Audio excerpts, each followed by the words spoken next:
Good morning and welcome to the weekly review live on Teachers Talk Radio. My name is Tom Hopkins-Burke, and joining me today we have our TTR weekly review regulars, Brent Poland and Nathan Ginn, and a first-time weekly reviewer, Hannah Wilson, also joins us as well. And we're here to review the week in education. And my word, we've got some big stories for you today. Where do we start? Let's start with the teacher pay story, because the Education Secretary, Gillian Keegan, is reported to be fighting the Treasury to accept the STRB's reported 6.5% pay rise for teachers and for adequate funding to cover the jump. Last month, the Prime Minister Rishi Sunak said he would make decisions over public sector pay that people may not like in a bid to control inflation. The NEU has admitted that it would likely accept a fully funded 6.5% pay rise for teachers, although any deal would have to be passed through the union's membership. When teachers previously rejected a 4.5% pay increase along with a £1,000 one-off payment, Keegan said that they would instead have to accept the pay review process. Any divergence from the STRB then would make Keegan appear to be a liar. The STRB was asked to account for the economic context when making its recommendation. If there's no resolution by September, strike action is likely to continue. The NAHT is reported to be likely to cross the threshold and join the NEU on the picket line of a new academic year. The result of Naswit's ballot will be released on Wednesday. Schools which remained open to some year groups could therefore be shut entirely. The STRB report, as well as other public sector pay body reports, must be published with a government response before Parliament goes into recess in 11 days' time. I'm going to start with Brent on this one. The NEU's been talking about pay restoration and a pay rise that matches or beats inflation. 6.5%, it's a bit of a sorry legacy for Kevin and Mary, isn't it? No, I'd say the legacy of Kevin and Mary is getting the profession through COVID and standing up and a more unified union. If you look at the number of members that have joined the union, I have no criticism of Kevin and Mary. I wouldn't personally myself accept 6.5%, not when Scotland and Wales. I grew up as a second-class citizen in Northern Ireland. I didn't come to England to be treated like a second-class teacher because I'm starting to feel like one, because I don't see why other parts of the UK, and Nathan can back me up on this, why other parts of the UK should get pay deals at 13 and 14%, why English teachers get, 6%. So no, I get the real politic. I get the situation we're in, but I don't buy into the austerity narrative either. The government can give public sector pay rises because the government gets the tax back from the public sector. We don't squirrel the money off in Panama Papers, do we? We actually pay our dues and pay it in. I'm sick and tired as a teacher of paying for the mistakes of others. Austerity, COVID, this cost of living crisis.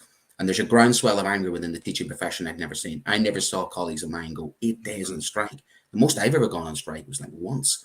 This is unprecedented. And the union have to be careful. Their members, of course, are led by their members. So it's like everything else, it have to go to the members. And I've already seen lots of forums. I've been talking to lots of members, and there is a bit of a split. Don't get me wrong. There are those that want to say, right, we can settle for that as long as it's fully funded. But I would say maybe that's the argument that Mary Bousted made on the BBC, that actually the NEU leadership would probably accept 6.5% so long as it was fully funded and not one of those magic formulas that the DFE did with 4.5% one, but actually every single penny of it comes from DFE budgets. There's an argument to be made, though, isn't there, Brent, that Mary Bousted, as the General Secretary who came from the ATL rather than the more left-wing NUT, wants to get this all done and settled before Daniel Kebede takes over in September and stirs up the pot a bit more. What do you make of that argument, Brent? No, I mean, speaking to Kevin Courtney last week myself, and I don't get the sense of that. I get the sense actually that the union is, if they had felt that way, they wouldn't have went on the 2 strikes in July.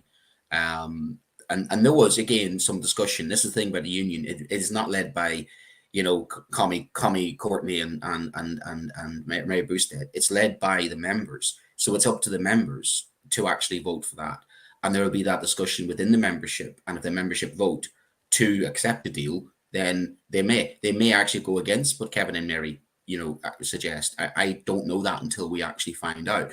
But I think the caveat would be is what else do they put with the 6.5%? If they come along and said, let's reform Ofsted, let's look at workload, let's look at behaviour in schools, let's look at the building conditions of schools, look at all those things that we are constantly talking about on the shows like this. If they added 6.5% on some of those issues, that might sweeten the deal a little bit, because going into this, a lot of us are fighting for pay and conditions, but it's not just. But they're not, are they? They are. I'm going to go to Nathan on this because he's just raised his hand. Nathan, I agree with a lot that Brent is saying. But I will tell you where we're at in Wales at the moment. We accepted the pay offer, and in Swansea next week, teachers from one of the other unions are striking about conditions and job security and all of those things that Brent is starting to mention there, and about the council not honouring collective agreements. We have moved past that stage. And, there's a question I'd raise there about once the pay deal is settled, what next? Because I think it was about 92% in the Swansea vote that voted to strike again about conditions and terms of service, because the pay issue has, whether or not everyone was happy with the deal that was made in Wales, it kind of has been sorted, and we are now dealing with the other stuff. Now, my question would be, is there an issue in England where they're worried about what comes next? Have we seen a change in the profession where actually there is this groundswell of annoyance, of anger, of frustration, and we're going to see more union action to deal with those other things once this issue of pay is kind of done? Thank you, Nathan. I'm going to move on to Hannah now. There seems to be two issues here. First of all, is 6.5% enough? And secondly, would any union accept an offer which isn't fully funded? What do you make of all of this, Hannah? I certainly think it needs to be funded. I think that's the big gap, is this pressure. You're a little bit quiet, I think. Sorry, can you hear me now? Yeah, that's better. I think with it needs to be funded, because essentially the schools have got squeezes on everything else, and especially with electric bills, just being able to keep the schools open, that's a massive deficit that isn't got anything to kind of cover it. And then if teachers' pays have got to come out of that as well, it just leaves schools in a real pressurized position. It's like we had one of the office staff email everybody going, I found some sketchbooks in the office, does anybody little notebooks, does anybody want them? And it was like this flurry of mine, and it's just like the fact that we're all fighting just because of budgets. I think I saw somebody else say that their class books went from like 15p a book last year to kind of 50p a book this year, and just those little things are massively rising in cost. So it's just going to put so much pressure on schools. If it doesn't come out of somewhere else, it needs to come from the government. Definitely. And of course, we see the unnamed companies promoting their 1,000 glue stick giveaways, and we just think, it's a little bit sickening, to be honest. Stop exploiting teachers for clicks and for likes and things like that. Just actually give some glue sticks to schools, please. I'm going to move on, but before we move on, it's worth telling you, of course, about Pearson EdXL's new student-centred French, German and Spanish 2024 GCSEs cater to the needs of all learners, regardless of their background, ability or reason for studying. Rooted in learned language knowledge, their assessments are transparent and accessible, allowing all students to showcase their language skills for inclusive and relatable content. The new Pearson MFL GCSEs build a shared cultural capital that helps students develop an understanding of and appreciation for the wider world. You want to find out more? Go to go.pearson.com/MFL. It's now.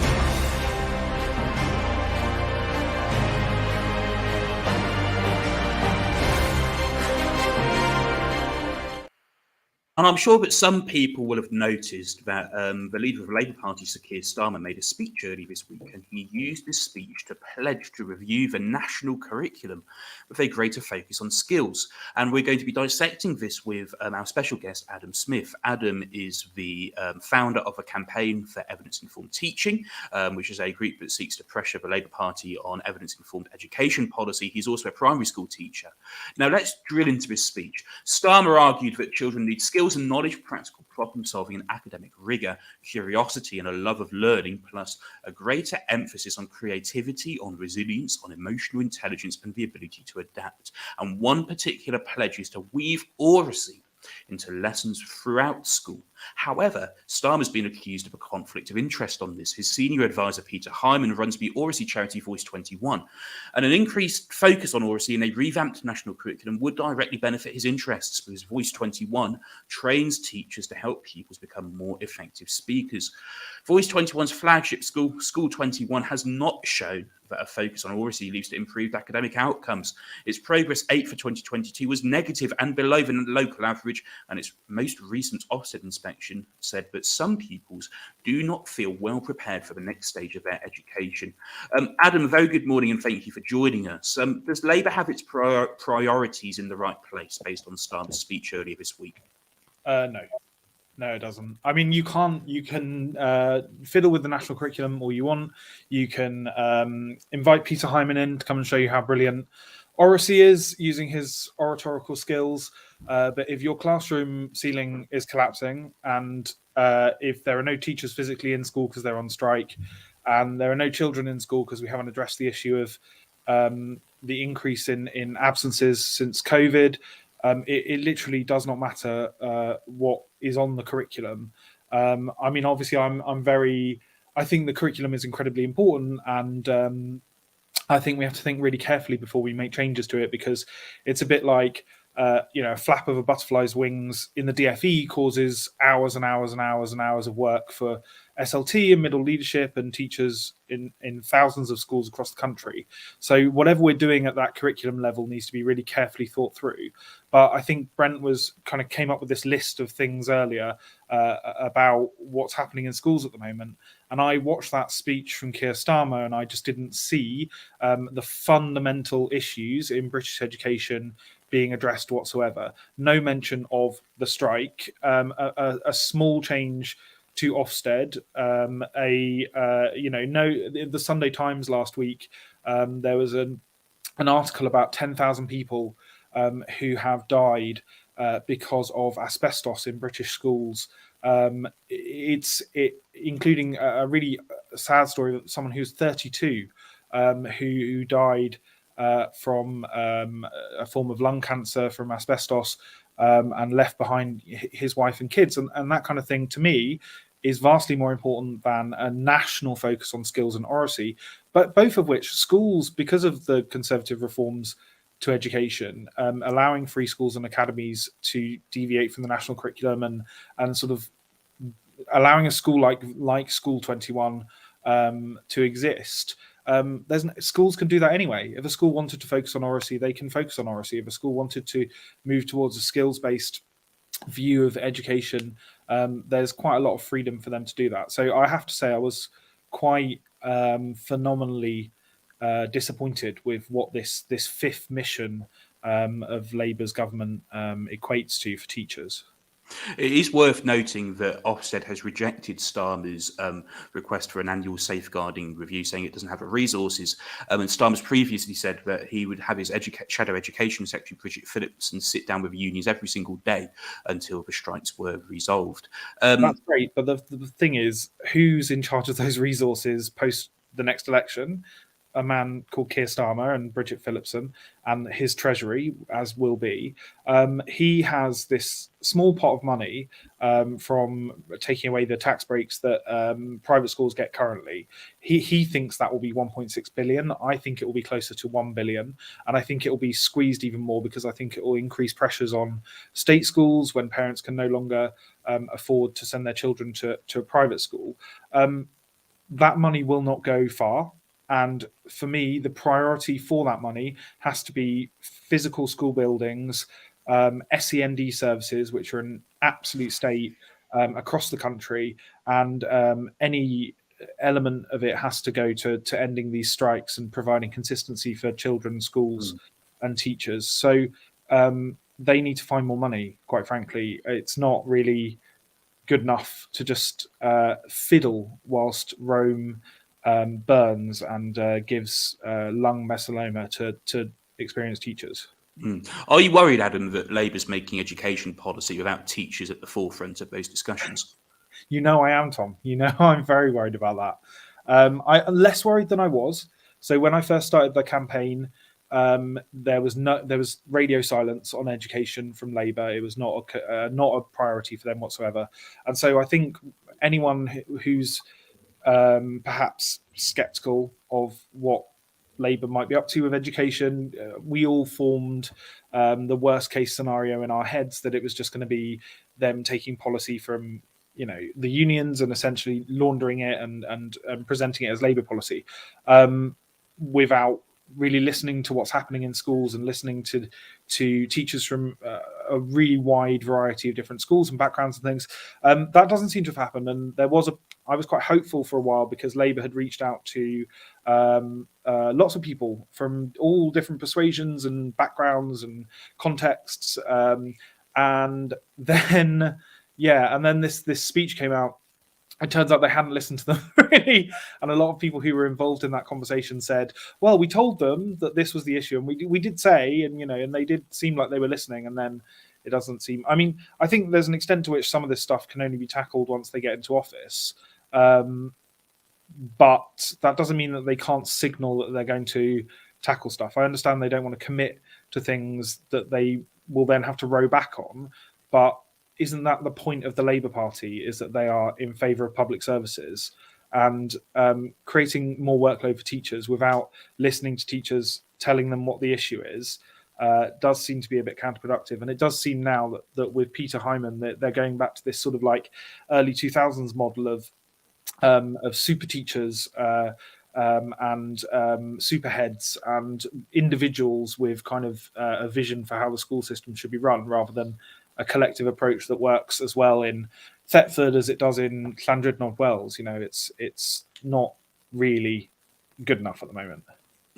Nathan, if I can just bounce over to you, because we were talking about oracy before the show started, and you were saying it's already in the national curriculum. Schools are already expected to deliver oracy. Could you just expand on some of those points, Nathan? Yeah, parking the super teachers, because my blood pressure will get too high on a Sunday morning if we talk about super teachers anymore. But the oracy bit just infuriates me. And I find, like, as a primary specialist and primary leader, it is there. It is written in the 2014 national curriculum. At the start, there is a whole little section there. It's been there. It is there. And this idea, maybe they're not talking about primaries. And if they're not, be clear that you're not. Because the work that primary schools do on working with young people to build their speaking confidence day in, day out, whether it's not in specific oracy lessons or not, it is there. And this idea that, we need to teach it across the curriculum, it's there in primary school lessons. The drama, the work, the extracurricular type stuff that they do as far as class assemblies, as far as shows, as performances, all of that is already in the primary curriculum, and probably to a better extent than is written for some. And I think, looking at that, and okay, we could say, oh, right, we've been through COVID, let's refocus a little bit on it. That's very different to saying we need oracy. This has come as almost a kind of, you guys aren't doing it. You have children sat in silence. You have children not talking. And that bit really upsets me, really infuriates me, because I know the great work that schools do in promoting that and the way that the primary curriculum is developed. As far as the secondary curriculum, are we moving to this idea when they tried, every teacher's a teacher of maths, every teacher's a teacher of English? They never put enough money into that. That's a really hard thing to achieve at secondary. And if we're going to that, because it's actually already there in the GCSE English language as well. It is there. Oracy is there. And as an assessed element for most who sit that, where this has come from, it feels like they haven't spoken to real teachers about what the real issues are, beyond a kind of clickbait approach of, kids are sat in front of computers, kids don't talk to anyone anymore, I can't even understand the language they're using because it's all slang. It's very, very superficial for me and doesn't reflect what's going on in the classroom. And I find that really upsetting from Labour, who should be listening to the teachers for the teachers. Thank you for that insight, Nathan. If I could just bounce over to Hannah then. You're national subject lead for art and design. How would an increased focus on oracy in schools affect your subject and your practice? I think we already have a really strong focus on it in art, and like you said, we do it kind of anyway. But I do think that it has dropped off a bit in terms of secondary schools. We as a school had an oracy focus 2, maybe 3 years ago. But again, it was one of those that I already did, but I think a lot of others didn't. And I think there is an amount of anxiety between kids of kind of speaking out loud and having those conversations. And I think it was the Education Endowment Foundation did the research in 2018. Sorry, where it was like generally students that participated in intervention with oracy, they made 5 additional months progress over a year, whereas pupils from the private backgrounds have made 6 months progress. So I think those that are coming maybe from like potentially homeschooling or have anxiety, or especially with coming up through the schools. We are definitely noticing it in terms of that since COVID, that there is a lot more fear in kind of talking and speaking out loud. But it's creating those environments where they're happy to do it. And there's the benefits of it is obviously they get better cognitive gains, and it impacts the other subjects across everything, that they get better social and emotional kind of, and get rid of that anxiety. I know for myself, when I did my master's degree, I had to present my work every week to everybody else, and they criticised it, and that was week in, week out.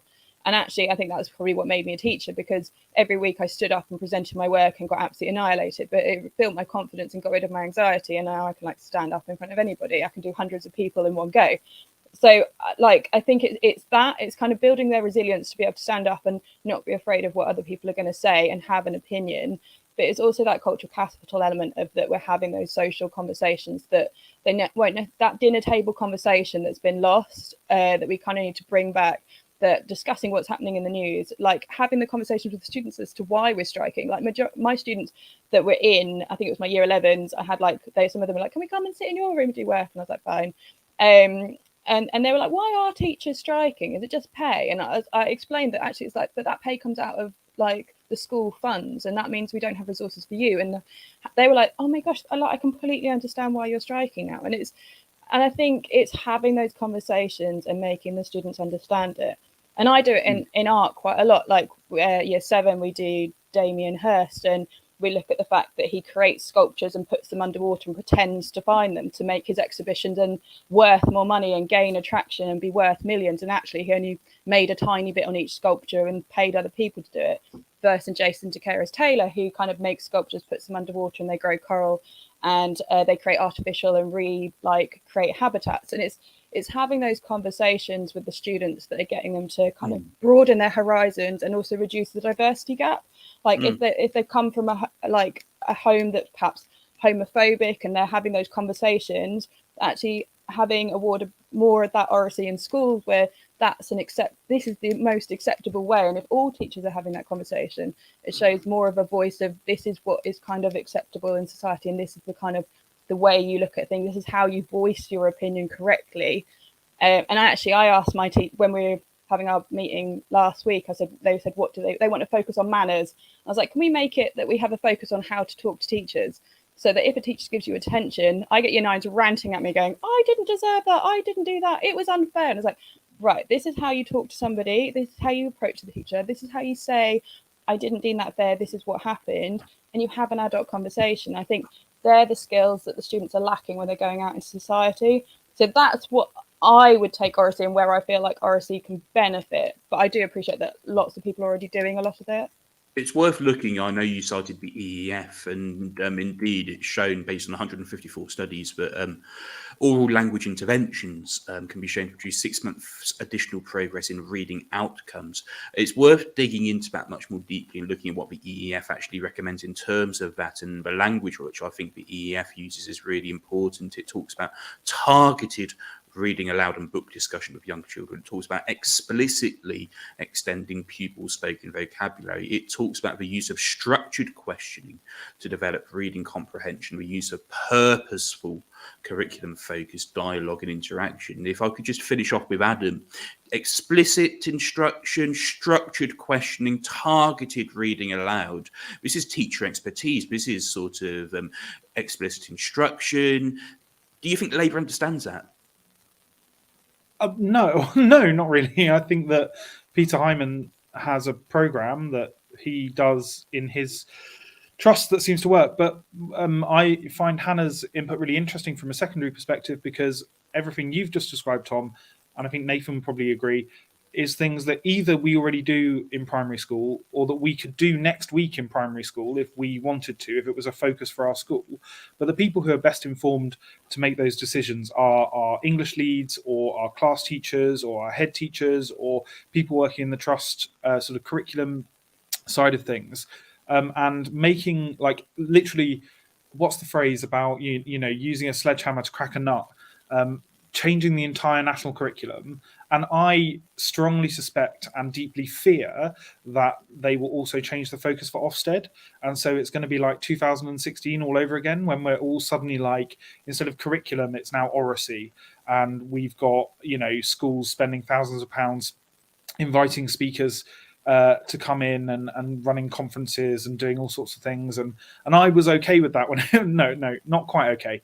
I saw it as a necessary evil, or not unnecessary. Okay, I wasn't okay with it, but I didn't mind it 100% too much because I thought curriculum was a really good focus for schools, and I thought that the changes that were happening on the ground, even though they were kind of not done through the best methods, I thought that that was okay. What worries me now is that we're going to have a repeat of it, and that the changes on the ground aren't going to be in any way as effective as they were when we moved from one sort of curriculum focus to another. And quite frankly, I just, yeah, it's fiddling, but it's fiddling that will have a phenomenally massive impact on teacher workload when this becomes the next new big thing. And I just can't emphasize enough how at no point in Labour's fifth mission to prioritise education have they discussed how they are actually going to fix any of the fundamental issues in schools. You do not fix a teacher retention crisis with a £2,000 payout. You do not fix crumbling buildings by teaching oracy inside them. You do not end strikes without a clear message that you will follow the pay review body's suggestions. These are all things that are within their gift to do, and it's all very well saying that she's going to sit down with the unions for every day until it gets sorted out. Well, honestly, it could be sorted out tomorrow. I think the thing is that Keir Starmer is reluctant to put money into education that he can't say where it's come from, which is reasonable and fair enough. And that is the difficulty of politics.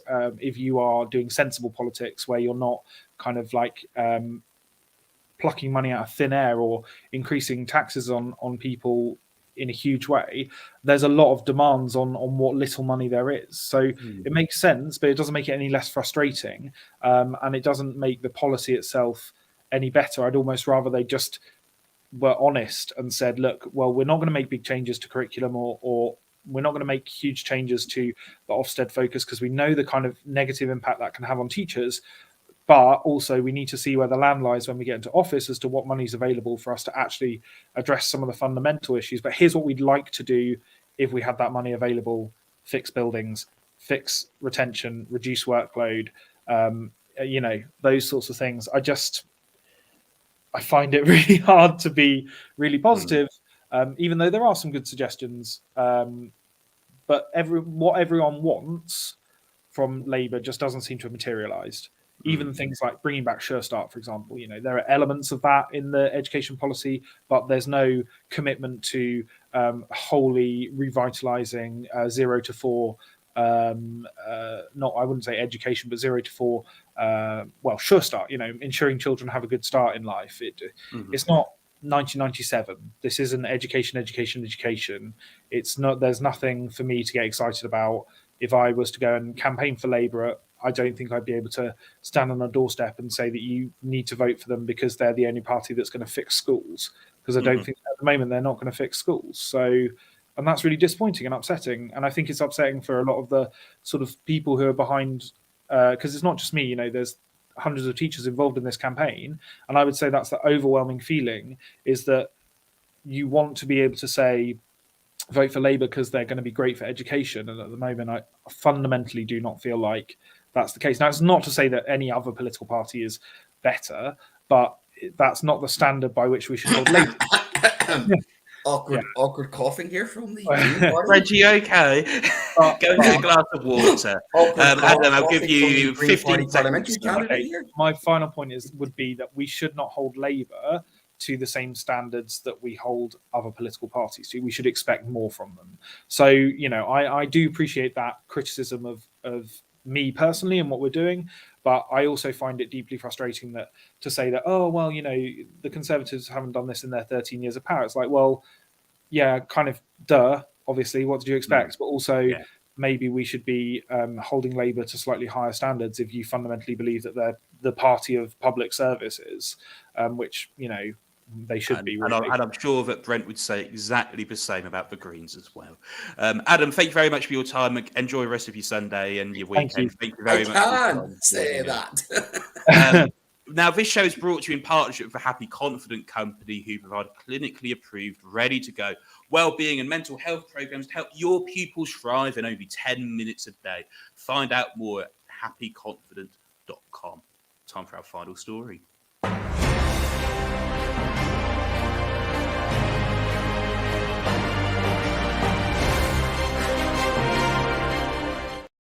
We're overrunning, so I mean, this one's fairly quick, and I don't think there's too much to talk about. Ofsted's inadequate judgment of Caversham Primary has been overturned, and the school has now been judged as good.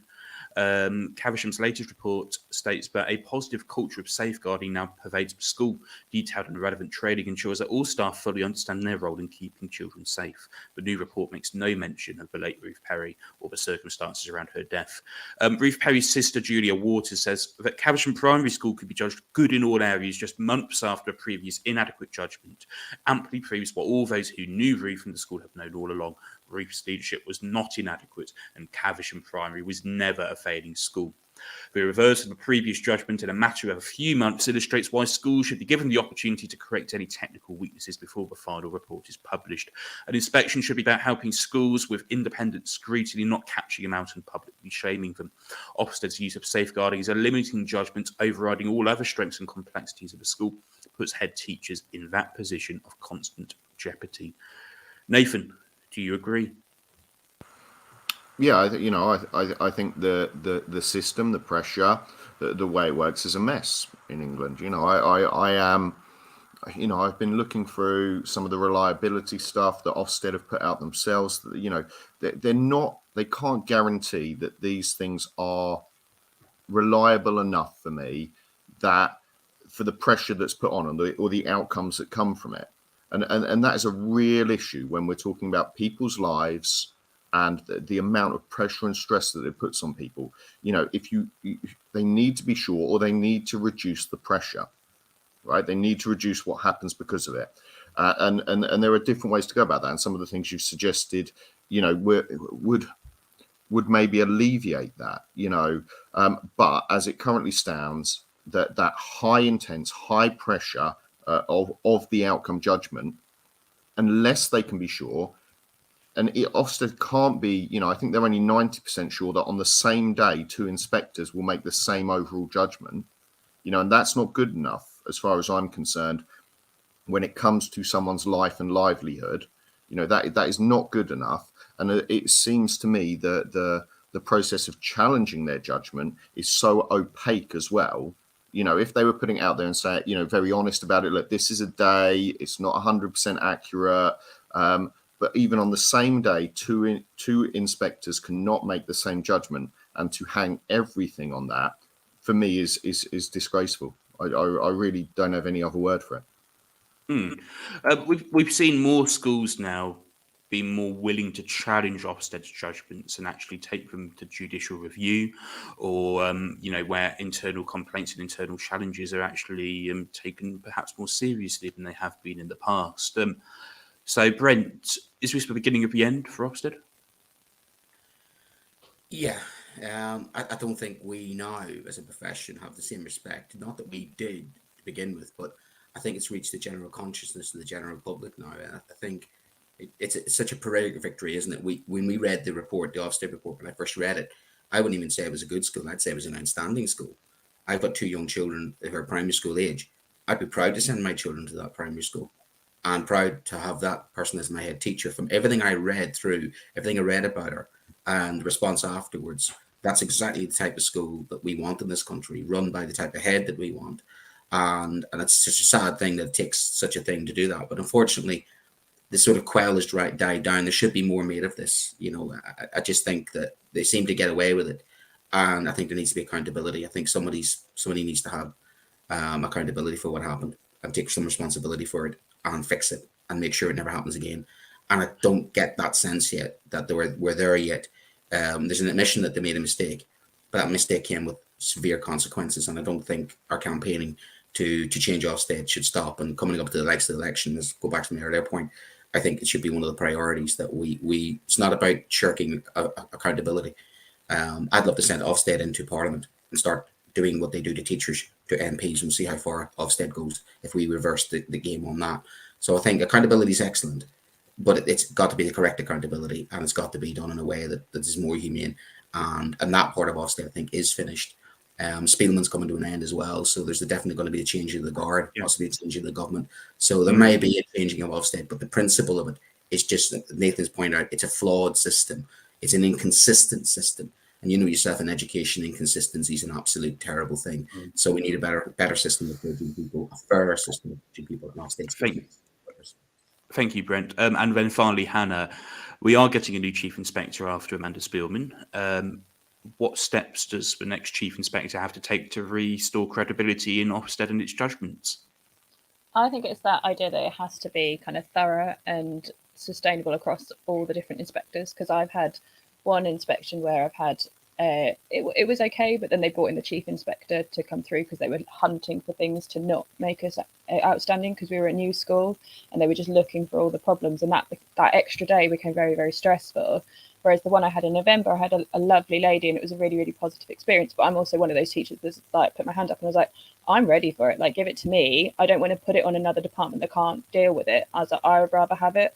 So, but I think it's that mental health that what it puts on our teachers and the stress that it has. It needs to be that, like, even if it wasn't, I'd been through a bad one, so I knew what to expect. But for people that haven't had that experience, it can really throw you off. And I think Ofsted needs to be a supportive thing. It needs to be, if they find things, they need to really look at and delve into why those things are happening the way they're happening, and it not just be this little snapshot, because something could have happened like the week before, like somebody and that teacher could have had a death in the family, or it's just this tiny little snapshot, and it's not realistic of what a school is all year. And I think it needs to have more supportive kind of Ofsted inspectors that really look at the picture as a whole, as opposed to that kind of, and really delve into and understand a school, rather than it just being looking and hunting for the bad to try and find a reason to mark it down.